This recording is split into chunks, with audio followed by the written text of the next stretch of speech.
you guys are doing shows and you guys are building up. And then there was a party in 1977 where a disaster happened. Yeah. Well, tell me about that. Well, that night there, it was funny, not funny, but I happened to be at the door with Herc and them. Like, I always kept the guns. I always kept a gun. I kept 2 guns, so I had to use the bathroom. It was coincidence, and I never go to the bathroom in the club. I lived like 3 blocks from the club. So I went home to use the bathroom, and as I'm coming back, all I see is police lights and all this. So I'm thinking, all right, somebody done ran in the party or somebody shot somebody. But as I got close, my friend, Kasim, he was like, Herc just got stabbed. And I was like, what? So everything just went blank on me. So I was like, who, what? So he was like, Colt, go to the hospital, man, because Herc he got stabbed. So I'm like, well, what about the guy? So he said that the guy got stabbed about 20 times. So they said they think he did. So I was like, well, take me there, because I want to put 2 in his head to make sure.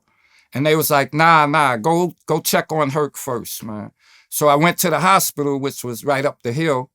And when I got to the hospital, Herc's on the gurney, his mother and father there, and, and then I just lost it, man. Like, I couldn't stop crying, and I'm like, and, I'm just bugging. So then Herc's father came to me because he knew I was a different guy. And Herc's father said, Colt, let me hold your gun till tomorrow, because you're going to do something bad. And I said to him, Mr. Campbell, please don't take my gun.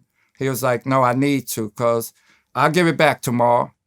So, I'm still bugging out. I'm walking and crying.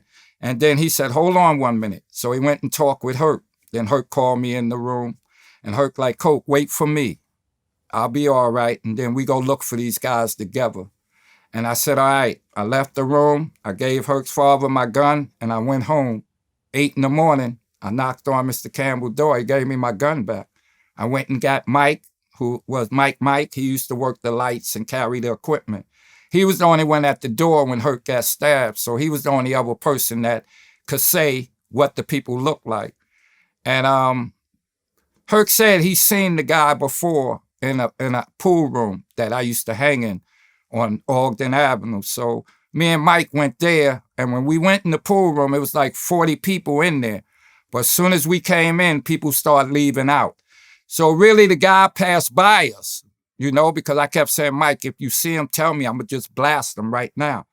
And Mike didn't really have a good idea of the person. So the guy really walked by us, but he was with about 9 other executive playhouse guys. And they claimed that, after that, they sent them down south or something, man. But yeah, that was a sad night. And after that, that's when I start okay, it's coming to the death part of this. So I started watching it a little better, should I continue or what? But that was a very sad day, man,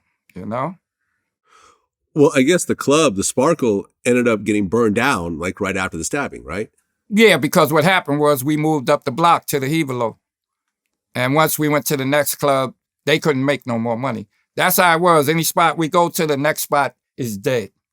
Because we was the drawers. I mean, nobody was packing parties like us. And like you said, again, that was the beginning of hip hop.